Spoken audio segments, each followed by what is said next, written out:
Hei, bună, eu sunt Oliver și bine v-am regăsit astăzi la un nou episod în care astăzi vom face prezentarea mașinii. Avem aici mașinuța mea, avem un Golf 7.5 GTI Performance din 2019. Mașina normală este albă, dar a fost colantată în Ardo Grey și după aia am pus colantul ăsta nebun. Ce avem modificat la el?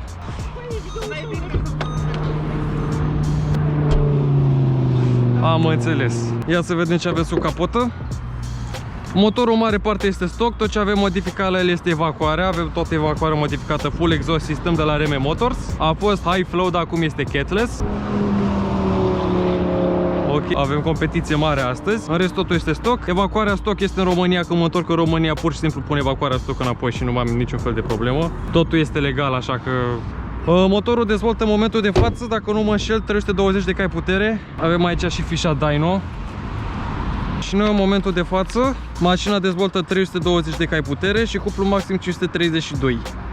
Jantele sunt pe 18 cu cauciucuri Michelin Pilot Sport 5. Multă lume mi-a spus să schimb jantele, dar e destul de greu să găsesc niște jante la fel de calitative cam în același preț. Având în vedere că acestea sunt Diamond Cut. Chiar dacă în momentul de față nu sunt cele mai potrivite pentru colan, dar merg. Frânele sunt stock, chiar dacă sunt stock eu sunt foarte mulțumit de ele. Au o putere, adică opresc foarte repede, atâta timp când nu sunt supraîncălzite. Odată ce sunt supraîncălzite mai scade din potența lor destul de mult. Avem tipsuri originale de la Krapovic care dau foarte bine cu restul mașinii. Legat de sistemul audio, avem din audio, avem aici un subwoofer de 400 de W. Mașina asta are un bas efectiv extraordinar. Nu am auzit vreodată vreo mașină sau de mai bine decât atâta la sistemul audio. Sunt foarte mulțumit de el.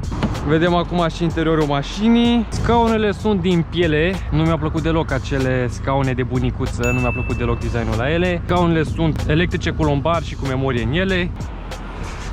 Opa! Am face un cold start, dar din păcate mașina e deja încălzită. Deci...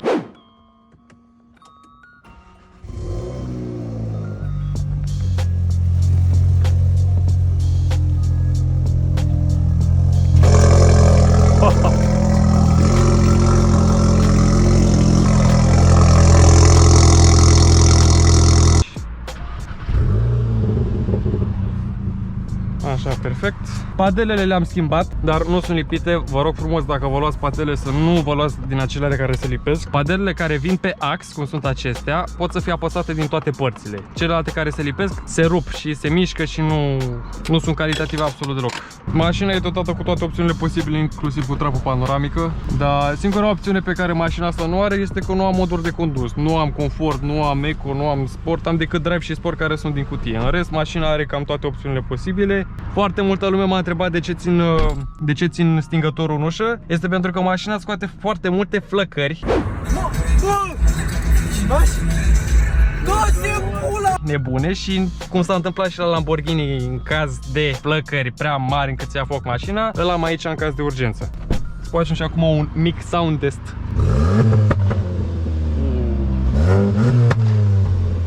Da, foarte plăcut. Înainte aveam mult mai multe popsuri pe ea.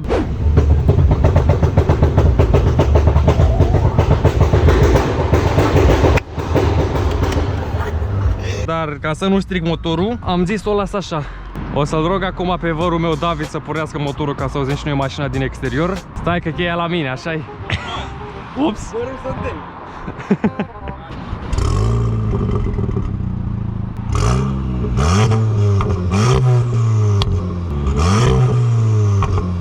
La evacuare am și clapetă. Așa, mulțumesc frumos, domnul David. Acum vom testa și cu clapeta închisă. Diferență de sunet.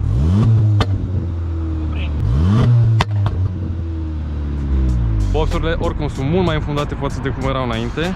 Cutia de viteze este DSG cu 7 trepte, dar acum din păcate este zi, nu se văd așa bine. Avem semnalizări dinamice pe oglinzi. Din câte am înțeles și ăștia sunt dinamice, dar sunt prea rapide și nu se văd. Nu știu cât de bine se vede pe zi. Avem semnalizări dinamice și pe spate. O să mergem acum să dăm o tură cu ea, că de asta suntem în Germania pe autoban, unde nu avem absolut nicio limită de viteză. Ia să verificăm câtă baterie avea la GoPro. Destulă. Să vedem cât poate să prindă Golful, legal, bineînțeles. Avem modelul nou de Draghi, adică mai accurate de atâta nici nu cred că pot să fie. O să putem să vedem în timp exact care este timpul cel mai bun pe care poate să scoată mașina aceasta. Launch control nu prea aș prefera să dau launch control, pentru că în felul acesta o să distrug planetarele și nu prea îmi doresc chestia asta.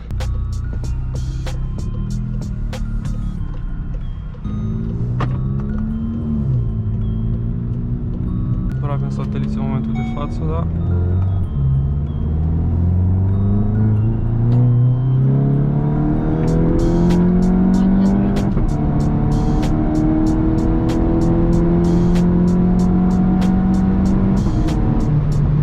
Gata, dau un reset. Doar că trebuie să avem grijă că sunt multe mașini pe autostradă. Ups.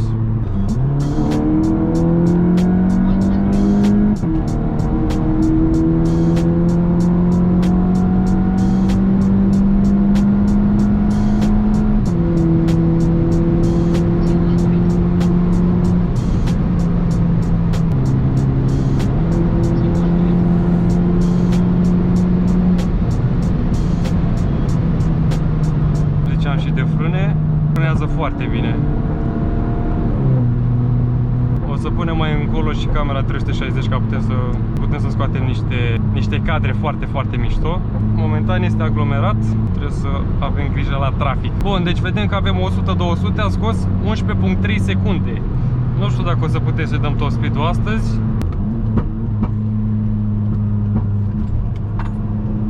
Altfel sunt foarte mulțumit de cum poate să stea mașina asta pe curbe.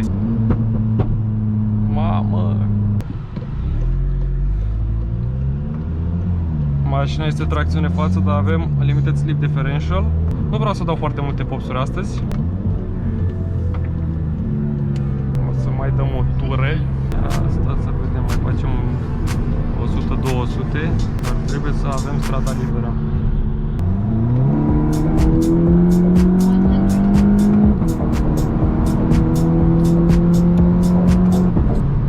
Dacă este aglomerat. Oricum mașina merge foarte bine. La 200 la oră e deja viteză de mers liniștit. Adică nu se simte viteza mașina asta. Am efectiv 200 la oră.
Acum 120, ca și cum aș merge cu 50, da?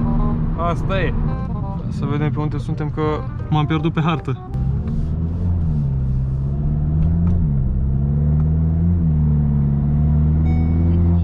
Zero 100 avem în 5.6 secunde, atât am scos cel mai puțin.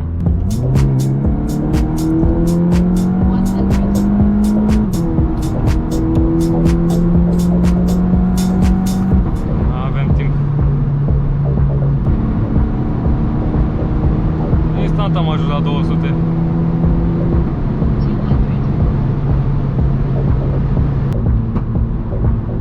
Avem un Civic Type R în față.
Are foarte mult cuplu la 530 cuplu motor, trage foarte mult din turații mici.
Să răcească.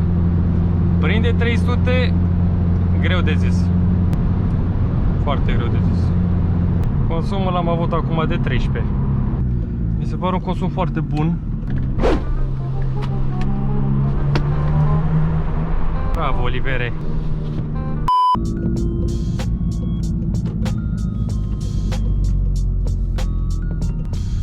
Opa, așa.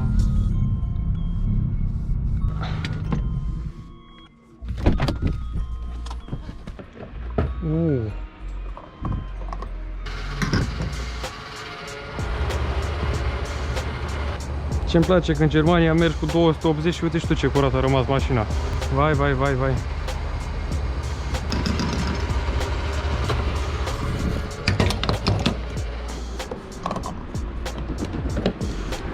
O să mai facem un 100-200. De data asta o să facem cu benzină de 100. Data trecută am făcut cu benzină de 98 și am scos 11.3 100-200.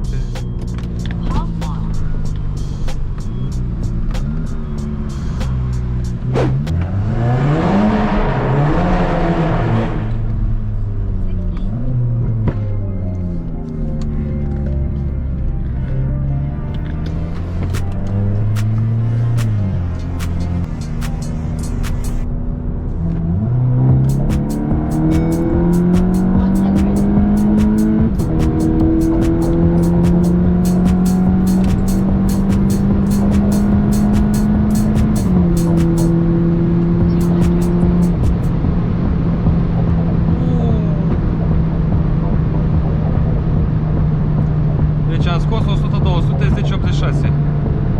Foarte rapid.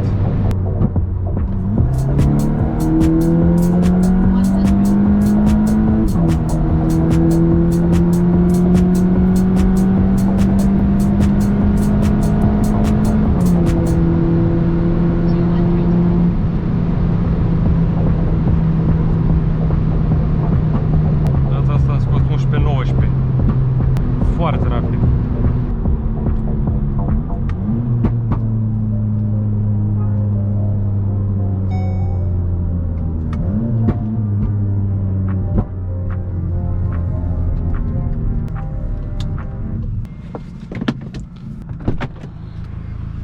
Ghici cât am scos? 100-200. Cât ai scos? 10-80. E rachetă! Băi, ești prost? Ce am mătat de Se mișcă toată mașina din suport? care? E aspirăcoi, dar n-are 300. Bă, dacă cade, îl prindeți voi. Da, rost mi se soibă. Hai să mergem. Avem acum și camera 360.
acum oprim benzinărie. Dau ăsta jos. Păi, dar cât de tare ai mers? Dă-te în pula mea că am mers 250 cu David și n-am venit după tine.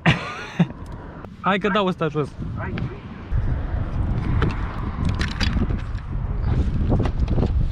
Numai cox și numai blană. Mai așa merg. O stai bă acolo.